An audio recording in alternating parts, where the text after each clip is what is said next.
영적인 삶에는 능력이 있습니다라는 제목으로 말씀 전합니다.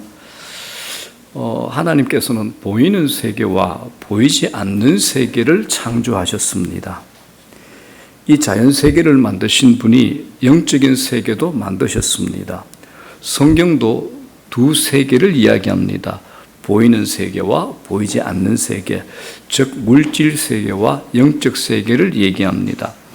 많은 사람들이 보이는 세계가 전부라고 생각하며 살지만 성경은 분명히 보이지 않는 세계가 있다라고 말합니다. 자, 고린도후서 4장 18절 보겠습니다. 시작.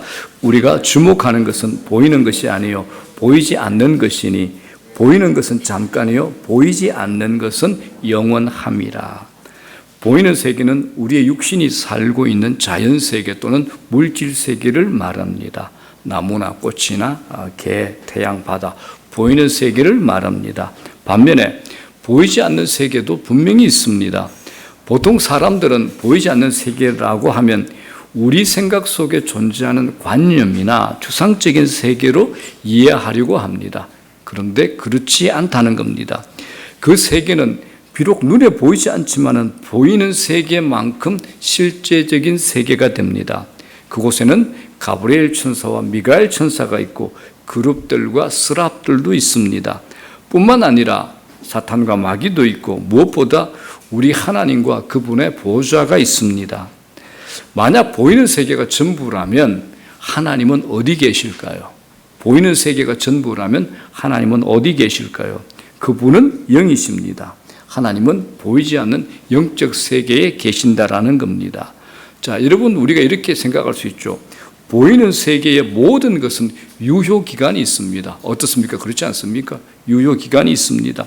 건물도 심지어 사람도 유효기간이 있습니다. 시간이 지나면 썩어 없어집니다. 그러나 보이지 않는 세계는 유효기간이 없습니다. 썩지도 소멸하지도 않습니다. 보이지 않는 세계는 영원합니다. 자, 그렇다면 어느 것이 더 본질적인 세계가 될까요? 어느 것이 더? 우리가 예수를 영접하는 순간 영으로 거듭난다라고 성경은 우리에게 얘기합니다. 거듭난 크리스찬들의 깊은 곳에는 성령께서 거하십니다. 따라서 우리 크리스찬은 보이는 세계에만 속한 육적인 존재가 아니라 보이지 않는 세계에도 속한 영적인 존재가 됩니다. 우리는 두 세계 모두 속한 존재들입니다. 우리가 육을 움직여서 보이는 세계를 살아가듯이 우리의 영을 움직이게 되면 보이지 않는 세계, 영적인 세계를 살아갈 수 있습니다. 이게 크리스찬의 삶이 됩니다. 이건 기독교 교리를 중점적으로 다루고 있는 신약 성경의 로마서나 에베소서, 고린도서 같은 바울 서신 전체에 반복적으로 강조하고 있는 내용이 이런 내용이 됩니다. 여러분, 영은 실체입니다. 영은 실체이기 때문에 반드시 뭐가 있냐? 능력이 있습니다. 능력이 있습니다. 우리가 공이 날아온다라고 말하는 것하고 진짜 공이 날아오는 것은 다르죠. 진짜 공이 날아오는 것은 실체이기 때문에 임팩트가 있습니다. 이처럼 영도 실체이기 때문에 능력이 있습니다. 그래서 영을 따라 사는 삶에는 임팩트가 있습니다. 영적인 세계는 절대로 여러분 종교적인 상상이나 이상, 생각, 공상이 아닙니다. 실제이기 때문에 보여지고 만져지는 임팩트가 있습니다. 수원에 있는 어느 교회 대학생팀이 티베트 청해성에 단기 선교를 갔습니다. 대학생들 단기 선교 가봐야 선교 여행하고 오는 거잖아요. 그곳을 돌아다니다가 들어간 곳이 마침 스님들만 사는 마을에 들어가게 되었다라고 합니다. 여러분, 티베트가 어떤 곳입니까? 불교도들에게는 순례자의 성지가 티베트 아닙니까? 그 마을 입구에서 이 대학생들을 본 한 성녀가 질문을 던졌습니다. 당신들은 누구며 왜 이곳에 오셨습니까? 젊은 대학생들이니까 당황을 했죠. 그 질문에 리더였던 한 형제가 얼떨결에 자기들을 간단하게 소개한 후에 아픈 사람들이 있으면 치료해 주려고 왔습니다라고 대답을 해버렸답니다. 사실 이들은 의료 선교를 온 것도 아니고 일반 대학생들로서 선교 훈련차 온 건데 너무 당황해서 그냥 해버린 말이었습니다. 그 말을 뵙고 나서 생각하기를 마침 호주머니에 이제 물파스가 손에 잡히더랍니다. 그래서 이곳에 멍들거나 접질린 사람들이 있으면 발라주고 기도는 해줘야 되겠다. 이런 생각을 한 거죠. 그런데 이 말을 들은 성녀가 마을에 가서 여러 사람과 함께 한 할머니를 들것에 실어 나왔습니다. 이 할머니가 어떤 분이냐? 손가락을 삔 분이 아닙니다. 뇌출혈로 쓰러져 전신마비가 된 분이었습니다. 이분을 데리고 왔습니다. 아마 이 성녀가 생각하기를 이들이 한국에서 잘 사는 나라에서 왔으니까 이들이 아픈 사람을 치료해 주려고 왔다니까 이제 의사인 줄 알로 그렇게 여기고 이제 이 할머니를 데리고 온 겁니다. 자, 이제 대학생들이 이제 난리가 났죠. 뇌출혈 전신마비의 할머니를 물파스로 고칠 수는 없잖아요. 그죠? 뭐 머리에 발라줘, 이마에 발라줘, 전신을 다 발라줘도 뭐 물파스로 고칠 수는 없습니다. 이제 방법이 없잖아요. 그러니까 할머니를 가운데 두고 뭘 했을까? 기도하기 시작합니다. 그런데 놀라운 일이 벌어집니다. 이거 리얼입니다. 할머니가 벌떡 일어난 겁니다. 벌떡 일어난 겁니다. 손과 발을 움직이시더니 다 나았다라고 이제 기뻐하신 겁니다. 이러니까 이제 어떤 일이 생기느냐, 온 마을이 난리가 났습니다. 야, 한국에서 치료사들이 왔다. 용하다 소문이 나버린 겁니다. 사흘 동안 마을에 있는 환자 다 데리고 왔는데 이 대학생들을 먹이지도 않고 재우지도 않고 계속 치료를 시키더랍니다. 결국 어디까지 가느냐? 라마 불교의 서열 3위가 되는 일반인들은 만날 수 없다는 고성 앞에까지 가게 되었는데 마침 또 그 고성께서 관절염으로 아파하고 있던 터라 또 그 고성에게 또 복음도 전하고 또 기도도 했답니다. 뭐 대단한 거죠, 여러분. 여러분들이 웃으시는데 이런 일들은 저희 교회도 많이 있었습니다. 그렇죠? 우리 아산병원, 세브란스 병원, 그리고 인천 성모병원에서 의사들이 놀랄 정도로 이런 일이 있을 수 없다 하는 그런 기적 같은 치유의 일들이 많이 여러 건 있었습니다. 이거 별일 아닙니다, 여러분. 이것처럼 하나님 나라는 말에 있지 않고 능력에 있습니다. 능력에 있습니다. 그래서 내가 추구하는 삶에, 영적인 삶에 능력이라는 증거가 있는가라는 질문을 스스로 해보셔야 됩니다. 우리가 알고 배우고 우리가 가지고 있는 이 복음은 여러분 종교가 아닙니다. 종교가 아닙니다. 우리가 가지고 있는 이 복음은 삶의 해답이 됩니다. 이 복음은 삶의 해답이요 능력입니다. 우리 주위에 도움을 바라는 영혼들의 눈빛이 여러분 보이지 않습니까? 관계 실패 힘들어하는 분들, 가족 간의 갈등으로 힘들어하는 분들, 질병으로 질질 끌려다니는 분들, 재정의 압박으로 내일을 바라보지 못하는 분들, 미래에 대한 두려움으로 덜덜 떨고 있는 분들, 그런 분들이 눈에 보이지 않습니까? 이들에게 초대교회 베드로처럼 우리도 말할 수 있어야 됩니다. 할 수 있습니다. 베드로도 성령을 받고서 이렇게 말했죠. 나면서 안전뱅이 된 자에게 뭐라 그랬습니까? 내가 가지고 있는 능력을 당신에게 드립니다. 예수 이름으로 일어나 걸으십시오. 누구 이름으로요? 예수 이름으로 일어나 걸으십시오. 우리도 할 수 있지 않겠습니까? 아멘. 나는 할 수 있다고 믿어지는데 여러분은 안 믿으시네요. 할 수 있다고 생각하시는 분은 아멘. 아멘. 자, 감사합니다. 제가 절대 여러분들을 자극한 거 아닙니다. 스스로 말씀하신 겁니다. 자, 여러분, 그래서 신앙이 자란다는 게 뭐냐? 영적 민감성이 깊어진다는 겁니다. 영적 민감성. 그래서 신앙이 성숙해질수록 영적으로 여러분 민감하셔야 됩니다. 구약 성경 사무엘서를 보게 되면 어린 사무엘이 등장하고 아주 노련한 엘리 제사장이 등장합니다. 그런데 이 둘을 비교하죠. 어린 사무엘은 영적인 면에서 엘리 제사장보다 훨씬 민감합니다. 성전에 있을 때 어린 사무엘이 하나님의 음성을 듣습니다. 그런데 하나님께 예배를 인도하고 백성들에게 하나님의 말씀을 가르치는 노련하고 숙련된 엘리 제사장은 하나님의 음성을 듣지 못했습니다. 오히려 처음에 그걸 무시해 버렸습니다.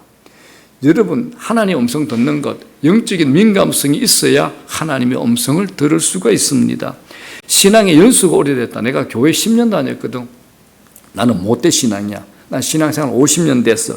이것 때문에 하나님의 음성을 들을 수 있는 것 절대 아닙니다. 영적인 민감성이 있어야 하나님의 음성을 들을 수가 있습니다. 그렇기 때문에 영적으로 성숙한 사람일수록 영적인 민감성을 가지고 있습니다. 이 영적 민감성이 뭐죠? 영적인 감각이라고 할 수 있습니다. 자, 그렇다면 영적 감각, 영적 민감성이 도대체 뭐냐? 간단하게 말씀드리면 우리 안에 계신 성령과의 관계를 말합니다. 예수 믿는 우리 안에 계신 성령 하나님과의 관계를 말씀드리는 겁니다. 자, 14절 볼게요. 시작. 육에 속한 사람은 하나님의 성령의 일들을 받지 아니하나니라고 기록되어 있습니다. 육에 속한 사람은 하나님을 믿지 아니하는 세상 사람들을 얘기합니다. 세상 사람들에게는 영적인 것에 대한 감각이 없습니다. 그래서 성령이 하시는 일을 전혀 알 수가 없습니다. 이런 사람들은 세상 지식에 있어서는 굉장히 똑똑하고 모르는 것이 없는데 영적인 면에 있어서는 감각 자체가 없는 겁니다. 교회는 다니는데 거듭나지 못하고 성령의 체험이 없는 사람들 중에 이런 사람들이 있습니다. 교회에 다녔는데도 영적 민감성이 전혀 없는 분이 있다는 겁니다. 자, 12절을 보겠습니다. 그래서 이렇게 나오죠. 우리가 세상의 영을 받지 아니하니요 라고 얘기합니다. 우리는 세상의 영을 받지 않았습니다. 우리는 무엇을 받았죠? 성령을 받았습니다. 그렇기 때문에 우리는 세상 사람들과 다릅니다. 다른 영을 받았기 때문에 그렇습니다. 그래서 신앙생활은 눈에 보이는 겉의 문제가 아니라 우리 영의 문제가 됩니다. 영의 문제입니다. 영이 다르면 생각하는 것도 다르고 나아가는 것도 다를 수밖에 없습니다. 많은 분들이 이번 코로나로 인해 가지고 신천지 같은 이단들의 꾀임에 걱정을 합니다. 물론 우리가 당연히 복음의 진리를 기준 삼아서 그들의 유혹에 넘어가지 말아야 됩니다. 그런데 이렇게 생각할 수 있죠. 신천지가 소유한 그들의 영, 악령, 하나님이 아닌 악령과 우리가 모신 성령과는 완전히 다른 영입니다. 그렇죠? 같은 영이 아니죠. 그래서 복음의 확신과 성령에 민감한 분이라면 그들이 접근해 올 때 말을 조금 섞어보면 금방 알아차릴 수 있습니다.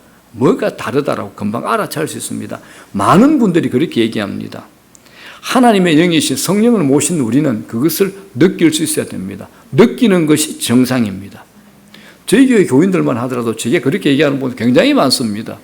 목사님, 저분이 예수 믿는다 그러는데 뭔가 이상합니다. 알고 봤더니 신천지야.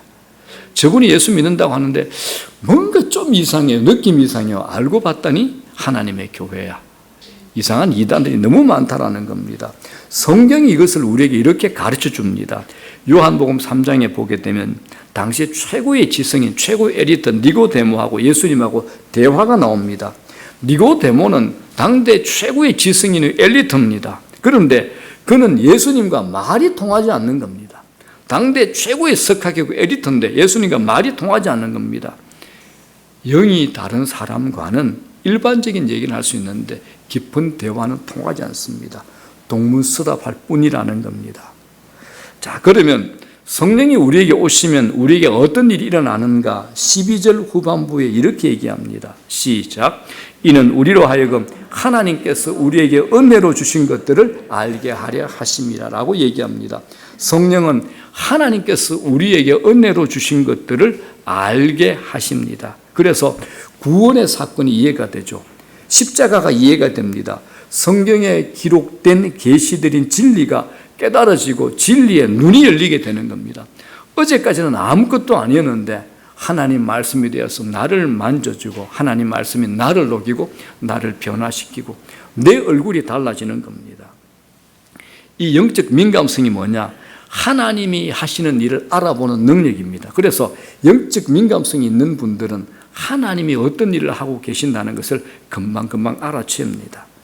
그런데 하나님은 하나님의 일에 민감하게 반응하는 사람을 또한 더불어 사용하십니다. 자, 13절 한번 보겠습니다. 13절 시작. 우리가 이것을 말하거니와 사람의 지혜가 가르친 말로 아니하고 오직 성령께서 가르치신 것으로 하니 영적인 일은 영적인 것으로 분별하느니라. 자, 이 말씀처럼 우리가 영적인 사람이 되면 어떤 현상이 일어나게 되는가? 우리가 그동안 인식하지 못하고 있었던 내용을 오늘 고린도서에 기록된 사실을 통해서 제가 세 가지로 말씀드립니다. 첫 번째, 영적으로 민감할 때 영적인 사람이 되게 되면 하나님을 인식합니다. 그런데 육적인 사람은 사람을 자꾸 인식하게 됩니다. 육적인 사람들이 어떤 사람이냐? 다른 사람들의 판단과 다른 사람들의 평가에 목매답니다. 그 사람들의 판단에 신경 씁니다. 그래서 육으로 사는 인생은 피곤합니다. 새로운 사람들을 생기고 만날 때마다 그 많은 사람들의 판단을 다 신경 써야 되니까 얼마나 피곤하겠습니까? 사람들의 판단에 일관된 기준이 있습니까? 일관된 기준이 없습니다. 이렇게 이 사람이 뭘 하고 저렇게 하면 저 사람이 뭘 합니다. 도대체 어느 장단에 맞춰야 될까요? 아주 피곤합니다. 육의 특징이 뭐냐? 사람을 의식하는 겁니다. 그래서 육적인 사람은 사람의 인정과 평가와 판단에 목매달아 삽니다. 그래서 자기 인생, 자기 시간으로 살아갈 수 없는 자들이 됩니다. 그러나 영적인 사람들은 사람들의 판단에 신경 쓰지 않습니다. 심지어 자기 자신의 판단조차도 중요하게 여기지 않는다라는 겁니다. 판단하시는 분은 오직 한 분, 하나님이시라는 믿음이 있기 때문에 그렇습니다. 자, 바울이 이렇게 고백했습니다. 바울의 고백을 한번 들어볼게요. 고린도전서 4장 4절 시작. 내가 자책할 아무것도 깨닫지 못하나. 여러분, 초대교회 때 바울만큼 복음을 많이 방해하고 큰 실수를 한 인물이 또 있나요? 없습니다. 바울이 제일 큰 실수했습니다. 예수쟁이들 다 잡아들였습니다. 초대교회 성대야 스데반 집사를 죽이는데 제일 앞장선 인물이 바울이 됩니다. 그 나쁜 기억이 안 떠올랐겠습니까? 자기가 복음 전하고 다닐 때마다 그 나쁜 기억이 안 떠올랐겠습니까? 자신을 책망할 거리가 바울만큼 많은 사람이 어디 있겠습니까? 그러나 바울은 영적으로 성령으로 영적인 사람이 된 후에 이렇게 고백하면서 자유한 겁니다. 내가 자책할 아무것도 깨닫지 못했다. 그래서 제가 여러분들에게 얘기합니다. 당신이 예수를 믿고 있다면 자책하지 마라 그럽니다. 자책하지 마십시오. 자신을 닥달하지 마십시오라고 얘기를 합니다. 우리는 너무 자신을 자책합니다. 자신을 닥달합니다, 여러분들. 그러면서 이렇게 임팩트 있는 말을 또 붙입니다. 후반부 고백을 들어보겠습니다. 시작. 다만 나를 심판하실 이는 주시니라라고 얘기합니다. 여러분, 사람들이 아무리 당신이 의인이요 라고 해준다고 어렵게 되는 것 아닙니다. 다만 나를 판단하고 심판하실 분은 누구죠? 하나님 한 분뿐이라는 겁니다. 하나님이 의롭다고 해야 의로워지는 거고 하나님이 옳다라고 해야 옳은 사람이 되는 것이지, 사람이 아무리 의롭다, 옳다고 해봐야 아무 소용이 없다라는 겁니다. 그래서 육으로 사는 사람은 인간관계에서 피곤하지만 영으로 사는 사람은 관계에서도 피곤해하지 않습니다. 누구요? 한 분의 눈치만 보면 되기 때문에 그렇습니다. 특별히 목회자는 절대로 육으로 목회해서는 안 됩니다. 교인들 한 사람 한 사람 눈치 보고 그 비율을 맞추려고 하면 목회는 엉망이 되고 그 교회는 반드시 시험에 들고 맙니다. 목회자는 오직 한 분, 하나님의 눈치만 보는 사람이 되어야 됩니다. 그래서 어떤 분들이 제게 목사는 뭐 하는 사람입니까? 라고 물어보면 저는 늘 똑같은 얘기를 합니다. 목사는 하나님 편드는 사람입니다 라고 얘기합니다. 저는 하는 게 딱 하나밖에 없습니다. 설교도 그렇죠. 하나님 편드는 겁니다. 여러분, 하나님만 인식하고 사는 영적인 사람 되시기를 주의 이름으로 축원합니다. 자, 두 번째입니다. 영적인 사람은 모욕을, 박해를 받아도 참고 축복합니다. 이게 영적인 사람입니다. 자, 고린도전서 4장 12절 보겠습니다. 시작. 또 수고하여 친히 손으로 일을 하며 모욕을 당한 적 축복하고 박해를 받은 적 참고. 모욕을 당하거나 누군가로부터 비방을 받을 때 내 안에 영과 육은 전혀 다른 반응을 보입니다. 육은요, 모욕을 당하면 받아칩니다. 상대에 똑같은 모욕을 줍니다. 박해를 받으면 대들고 폭력으로 대항합니다. 비방을 당하면 억울함을 풀기 위해서 사방에 로비를 하거나 비방한 사람을 공격하죠. 우리 주위에 비일비재한 일 아니겠습니까? 그런데 영은 그렇게 반응하지 않습니다. 영은 전혀 다르게 반응합니다. 어떤 목사님이 젊었을 때 도시에서 작은 교회를 개척했습니다. 마침 가까이 있는 큰 교회 목사님이 많은 도움을 주었습니다. 그런데 교회를 개척한 이 목사님의 교회가 아주 빨리 부흥을 해가지고 10년 정도 지나니까 큰 교회보다 더 커졌습니다. 그랬더니 처음에 도움을 준 큰 교회 목사님이 시험에 드신 겁니다. 젊은 목사님에 대해서 부정적인 소문을 퍼뜨리고 크리스천 신문에까지 설교나 목회에 대해서 비방 기사를 실어낸 겁니다. 자, 이 기사를 본 젊은 교회에 속한 그 교회 성도들이 목사님을 찾아와서 얘기합니다. 목사님, 이 기사 보셨습니까? 이건 말도 안 됩니다. 태반이 거짓말이고 오해지 않습니까? 그런데 젊은 목사님은 그 기사를 보고 맞는 말도 맞네요 라고 교인들의 말을 막았습니다. 여러분, 이게 영입니다. 이것이 영적인 반응이 됩니다. 젊은 목사님이 육으로 움직이는 사람이었다면 아마 비방에 대해서 하나하나 따지고 반박하는 기사를 내거나 세상 법정에 고소했을 겁니다. 거기다가 자신을 비방한 그 나이든 목사가 얼마나 악한지 알리기 위해서 맞대응했을 겁니다. 이건 육의 방법이 됩니다. 그러나 영은 그렇게 반응하지 않습니다. 영은 모욕을 당하면 축복합니다. 박해를 받으면 참아냅니다. 자신을 방어하기 위해서 상대를 공격하거나 받아치지 않습니다. 영은 모든 악의적인 말과 모든 공격을 다 흡수해서 소멸시켜버리는 스펀지와 같습니다. 젊은 목사님이 20년이 지나서 존경받는 목사님이 되었습니다. 흥미로운 것은 이 목사님을 비방했던 큰 교회 목사님의 말년입니다. 큰 교회 목사님은 감사하게도 하나님 앞에 회개하고 자신이 비방했던 내용들이 과장되거나 거짓됐다는 것을 다시 신문에 기고합니다. 그리고 은퇴 후에 자신이 비방했던 그 교회에서 젊은 목사님을 돕다가 아름답게 소천하셨습니다. 여러분, 이걸 가지고 뭐라 그러냐? 영적인 결과라고 얘기합니다. 이게 영의 결과입니다. 육의 결과와 너무 다르지 않습니까? 그러므로 여러분, 우리 모두는 영을 따라 사는 존재가 되셔야 됩니다. 여러분, 영을 따라 사십시오. 혹 오해를 받거나 억울한 상황 가운데 있습니까? 육으로 반응하지 않도록 조심하시면 좋겠습니다. 억울함이 뭡니까? 내 혼과 육을 자극하고 선동을 시킵니다. 억울함은 받아쳐서 복수해야 돼. 너 억울하잖아라고 얘기합니다. 이 소리를 따라가지 않으셔야 됩니다.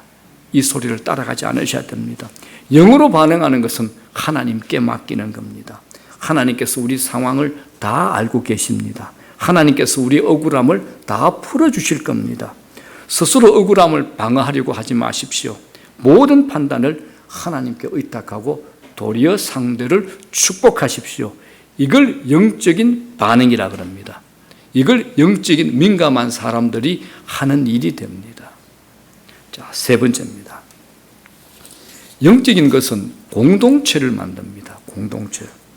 여러분, 영의 가장 중요한 속성이 뭘까요? 영의 가장 중요한 속성은 사랑입니다. 사랑입니다. 하나님은 사랑이시죠.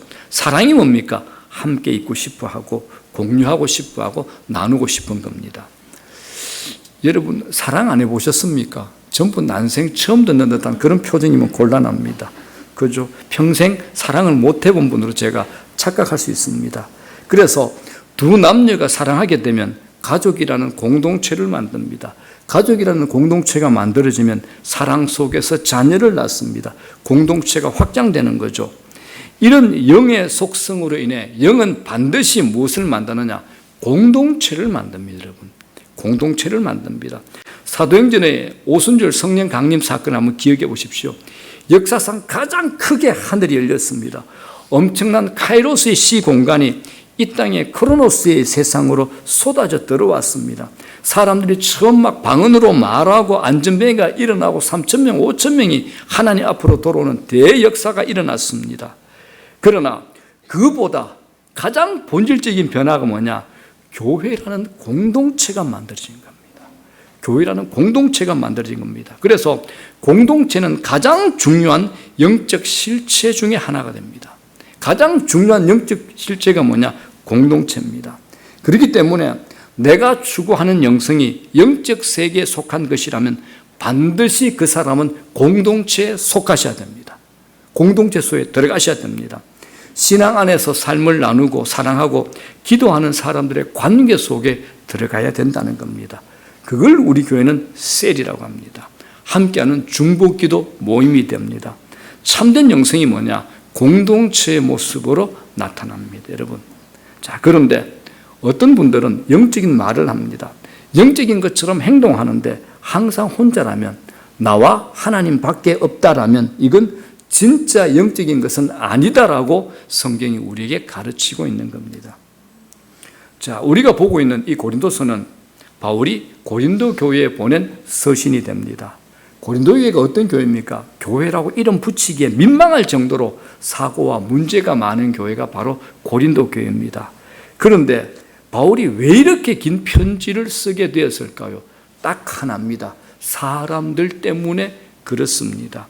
사람들 때문에 고민하고, 사람들 때문에 수고하고, 사람들 때문에 속 썩어서 쓴 편지가 뭡니까? 고린도서라는 성경입니다. 사람들 때문에 고민하고, 사람들 때문에 수고하고, 사람들 때문에 속 썩어서 쓴 편지가 고린도서라는 성경입니다. 사람들을 향한 바울의 속썩음이 성경이 된 겁니다. 이건 하늘의 일이 되죠, 여러분들. 그렇다면 여러분, 우리가 사람들을 위해 수고하는 것이 땅의 일이 될까요? 하늘의 일이 될까요? 하늘의 일이 됩니다. 사람들 때문에 수고하는 것, 하늘의 일이 됩니다. 생각해 보십시오, 여러분. 사람들 향한 바울의 속썩임이 결국 영의 실체, 성경이 됐습니다. 사람들 때문에 수고하고 땀 흘리는 것, 한 영혼 바로 세우기 위해서 속으로 끙끙 앓고 품고 고민하고 기도하는 것, 이건 분명히 하늘 일입니다. 이건 영적인 일이 되는 겁니다. 그렇기 때문에 셀 리더, 셀 헬프를 맡으신 분들의 모든 수고와 애씀, 마음의 안타까움, 눈물, 고민, 그거 모두가 하늘의 일입니다. 영적인 일입니다. 한 영혼 구원하기 위해서, 한 영혼 구원하기 위해서 재정을 희생하고 물질로 손해보고 마음으로 속상하는 것, 모두가 다 영적인 일, 하늘의 일이 되는 겁니다. 여러분, 물어볼게요. 사람이 속썩이지 하나님이 속썩이십니까? 하나님이 내게 속썩였다. 한번 얘기해 보십시오. 누가 손 한번 들어보십시오. 우리가 하나님하고만 상대한다면 수고하고 애태우고 땀 흘릴 거 뭐 어디 있습니까? 아무것도 없습니다. 그렇지 않습니까? 사람 때문에 수고하고 땀 흘리고 속 썩는 겁니다. 그걸 하나님은 우리에게 영적인 것이다 라고 얘기합니다. 네가 하는 그거 하늘나라의 것이다, 하늘의 것이다 라고 얘기하는 겁니다. 우리 모두 다 은사를 사모합니다. 방언하고 싶어하고 예언하고 싶어하고 가르치는 거 하고 싶어합니다. 그런데 생각해 보십시오. 하나님으로부터 받은 모든 은사는 공동체를 위해서 주어진 겁니다. 한 사람 개인을 위해서 주어진 것 하나도 없습니다. 모든 은사는 공동체를 위해 주어진 겁니다. 실체가 있는 영성이 뭐냐? 공동체를 세우는 겁니다. 그렇기 때문에 여러분들 믿음의 공동체로 들어가셔야 됩니다. 들어가셔야 됩니다. 성경이 이것을 우리에게 얘기하는 겁니다. 그걸 진짜 영적인 거라고 얘기합니다. 그걸 영성이라고 말하는 겁니다. 여러분들은 공동체에 속해 있습니까? 어떻습니까? 여러분들이 속한 공동체를 영적으로 만들기 위해서 여러분들은 힘쓰고 있습니까? 자, 10절을 보겠습니다. 시작. 오직 하나님이 성령으로 이것을 우리에게 보이셨으니 성령은 모든 것, 곧 하나님의 깊은 것까지도 통달하시느니라라고 말씀합니다. 우리 힘으로 영적의 깊은 세계에 들어갈 수 없습니다. 성령을 통해서만 영적으로 깊은 세계 안에서 어떤 일이 일어나고 있는가를 알 수 있다라는 겁니다. 그래서 우리는 눈에 보이는 것에 따라서 충동적으로 움직이시면 안 됩니다. 눈에 보이는 것에 따라서 충동적으로 움직여서는 안 됩니다. 육체적인 감각에 의존하여 살아가는 육신적인 사람이 되어서는 안 된다라는 겁니다. 우리가 우리의 영인 하나님 앞에 반응하며 살 때 우리가 그때 진짜 영적으로 민감한 진짜 신자가 될 수 있습니다. 우리가 자주 사용하는 말이 있죠. 하나님의 임재, 하나님과의 친밀함, 이 말을 자주 많이 사용합니다. 그런데 많은 분들이 이 말의 의미를 전혀 모릅니다. 하나님의 임재, 하나님과의 친밀함을 이론적으로만 알지 실제적으로 경험하지 못했기 때문에 그렇습니다. 영적 민감성을 가지고 있는 사람들은 하나님의 임재를 느끼지 못하는 상태에서 오래 견디지를 못합니다. 부들부들 떱니다. 굉장히 힘들어합니다. 여러분, 물어볼게요. 부부가 서로 친밀함을 느끼지 않는데도 그걸 문제라고 인식하지 못하고 살아간다면 그게 정상입니까? 정상이 아니잖아요. 매우 위험합니다. 친밀함이 깊은 관계일수록 서로에게 아주 민감하게 관심을 가지게 될 겁니다. 내가 하나님과 정말 친밀함이 있다면 영적으로 민감하셔야 됩니다. 민감하지 않으면 여러분들 못 견뎌 하셔야 됩니다. 그게 정상입니다. 그렇기 때문에 우리는 자꾸 자기 자신에게 관심을 두기보다는 성령 하나님께, 성령님께 관심을 두셔야 됩니다. 성령이 무엇을 느끼시는가에 관심을 두셔야 됩니다. 그것에 민감하셔야 된다는 겁니다. 내 기분 중요합니다. 내 감정, 내 느낌 중요합니다. 근데 그것보다 더 중요한 게 있습니다. 성령이 무엇을 원하시고, 성령이 무엇을 느끼시고, 성령이, 하나님이신 성령께서 무엇을 말씀하시는지 거기에 더 민감하시라는 겁니다. 성령이 무엇을 좋아하시는지, 무엇을 싫어하시는지 민감하게 살피셔야 됩니다. 우리가 그것을 자꾸 무시하게 되면 내 안에 계신 성령께서 침묵하십니다. 침묵하십니다. 성령에 민감하게 되면 죄에 대해서 민감해집니다. 죄에 대해서 민감합니다. 우리 안에 있는 작은 죄가 성령을 근심하게 한다는 것을 우리가 알게 됩니다. 성령은 비둘기같이 순결하신 분입니다. 거룩한 영입니다. 죄에 대해서 아주 민감하신 분입니다. 그래서 우리가 민감하지 않으면 성령과 동행할 수 없습니다. 성령을 무시해 보십시오. 우리 기도가 막힙니다. 마음이 답답해집니다. 성령을 무시하면 기쁨이 사라집니다. 영적 활력을 잃어버립니다. 내 마음에 두려움이 찾아옵니다. 육신에 끌려 살게 되는 겁니다. 이걸 성령을 무시하는 결과입니다. 성령은 날마다 나와 인격적인 교제를 하시기를 원합니다. 그렇기 때문에 우리가 사소하고 작은 죄라도 짓지 않으려고 하셔야 됩니다. 아주 작은 실수를 하더라도 회개하는 것을 미루면 안 됩니다. 사도행전을 바울을 보십시오. 사도행전의 바울의 활동을 보게 되면 그가 성령의 인도하심을 따랐음을 단번에 알 수 있습니다. 그는 사역지를 옮기더라도 그냥 옮기지 않았습니다. 성령의 인도하심을 철저하게 따랐습니다. 성령이 가라 하시면 가고 머물라 하면 그 자리에 그대로 머물러 있었습니다. 교회를 세우는 일들 속에 안디옥 교회로부터 파송받는 과정에도 영적으로 민감한 가운데 성령의 인도하심을 받았습니다. 성령에 민감하여 성령의 말씀하심에 반응한 사람이 바로 사도 바울이 됩니다. 그런데 여러분, 영적인 민감성이 훈련되어 있지 않으면 어떻게 할까요? 자신의 생각대로 해버립니다. 자신의 기분대로 해버립니다. 자신의 감정대로 해버린다는 겁니다. 자신의 고집대로, 자신의 경험대로 해버립니다. 큰 실수하는 거죠. 자, 이제 말씀 정리합니다. 여러분, 영을 따라 사는 삶, 능력이 임합니다. 영적인 사람은 하나님만 인식하며 살아갑니다. 사람들의 판단, 사람들의 기준, 사람들의 인정, 그게 목매달지 않습니다. 그래서 영적인 사람은 다른 사람들이 어떤 상황인가 보여지기도 합니다. 어떤 사람과 대화하다 보면 한마디를 하게 되면 이 사람이 가지고 있는 진정한 문제가 무엇인지 성령께서 깨닫게 줍니다. 이걸 뭐라 그러냐? 그 사람을 알게 한다는 거죠. 그 사람이 보이게 한다는 거죠. 기도를 많이 하시는 분들이 대체적으로 이것이 강합니다. 한마디 하게 되면 이분이 지금 어떤 문제로 고민하고 있겠다는 것을 깨닫게 됩니다. 이게 영적인 사람의 특징입니다. 두 번째는 뭔가요? 영적인 사람은 모욕과 박해도 참고 도리어 축복합니다. 이게 영적인 반응이 됩니다. 우리 모두 이렇게 되면 좋겠습니다. 세 번째, 영적인 것은 공동체 안으로 들어오는 겁니다. 공동체 안으로 들어가셔야 됩니다, 여러분. 그렇기 때문에 우리는 성령 없이는 한순간도 살 수 없습니다. 성령의 임재 가운데 살기를 주의 이름으로 축원합니다. 성령이 함께하지 않으면 우리 신앙생활 불가능합니다. 성령과 친밀해지는 삶이 되시기를 주의 이름으로 축원합니다.